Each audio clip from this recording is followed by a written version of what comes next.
Hello friends, welcome to my channel. இந்த வீடியோவில் நம்ம ரொம்பவே சூப்பரான ஒரு ஈவினிங் ஸ்நாக்ஸ் ரெசிபி தான் ட்ரை பண்ணியிருப்போம். ரொம்ப டேஸ்டான ஒரு ரெசிபி, சிம்பிளான மெத்தடில் ட்ரை பண்ணியிருப்பேன்.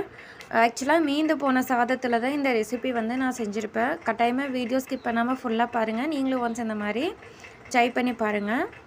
ஃபர்ஸ்ட் இந்த ரெசிபி செய்கிறதுக்கு முன்னாடி நாள் மீந்து போன சாதத்தை தண்ணியில் போட்டு லைட்டாக உப்பு போட்டு ஊற வச்சுருக்கேன்.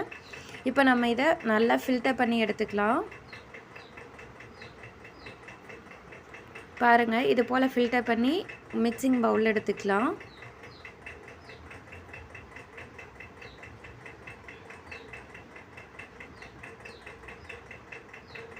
இப்போ நம்ம இதை ஸ்மூத் பேஸ்ட்டாக அரைச்சி எடுத்துக்கலாம். பாருங்கள், இது போல் தண்ணி எதுவும் சேர்க்காமல் அரைச்சி எடுத்துக்கோங்க. இது கூட அதாவது இப்போ 2 கப் அரிசிக்கு 1 கப் அளவுக்கு கோதுமை மாவு சரியான அளவாக இருக்கும்.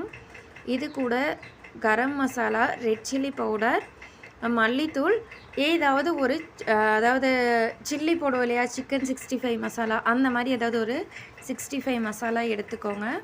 கொஞ்சம் போல் உப்பு, 1/4 ஸ்பூன் அளவுக்கு சோடாப்பு சேர்த்துக்கோங்க.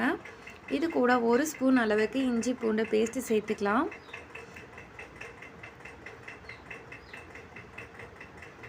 இப்போ நம்ம எல்லாத்தையும் ஒன்ஸ் நல்லா மிக்ஸ் பண்ணிக்கலாம். நம்ம தண்ணி எதுவும் சேர்க்க தேவையில்லை, அரிசியில் இருக்கிற தண்ணியிலே ஃபஸ்ட்டு மிக்ஸ் பண்ணிக்கலாம். அடுத்தது 2 பெரிய வெங்காயத்தை பொடியாக கட் பண்ணி வச்சுருக்கேன். அதையும் சேர்த்துட்டு எல்லாத்தையும் ஒன்ஸ் நல்லா மிக்ஸ் பண்ணிக்கோங்க. உங்கள்கிட்ட கருவேப்பிலை இருந்ததுன்னா கருவேப்பிலை சேர்த்துக்கோங்க. இது கையில் ஒட்டும், ஸோ எண்ணெய் நல்லா சூடு பண்ணிக்கோங்க. மாவு கையில் ஒட்டாமல் இருக்கிறதுக்காக லைட்டாக கையை தண்ணியில் டிப் பண்ணிவிட்டு மாவு எடுத்தீங்க அப்படின்னா ஒட்டாது.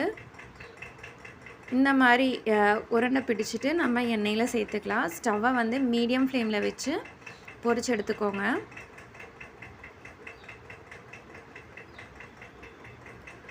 உருண்டைகள் எல்லாத்தையும் சேர்க்குற வரைக்கும் ஸ்டவ்வை லோ ஃப்ளேமில் வச்சுருங்க. அடுத்து மீடியம் ஃப்ளேமில் வச்சு நம்ம பொரிச்சு எடுத்துக்கலாம்.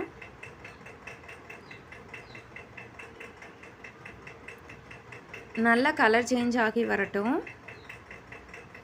சாப்பிட்றதுக்கு ரொம்ப கிறிஸ்பியாக டேஸ்ட்டாக இருக்கும். கட்டாயமாக ட்ரை பண்ணி பாருங்கள்.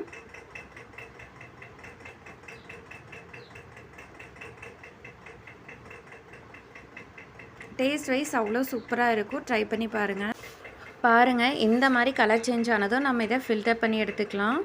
இதே மாதிரியே ரிமைனிங் இருக்கிற எல்லாத்தையுமே பொரிச்சு எடுத்துக்கோங்க. அவ்வளோதான், ரொம்பவே டேஸ்டான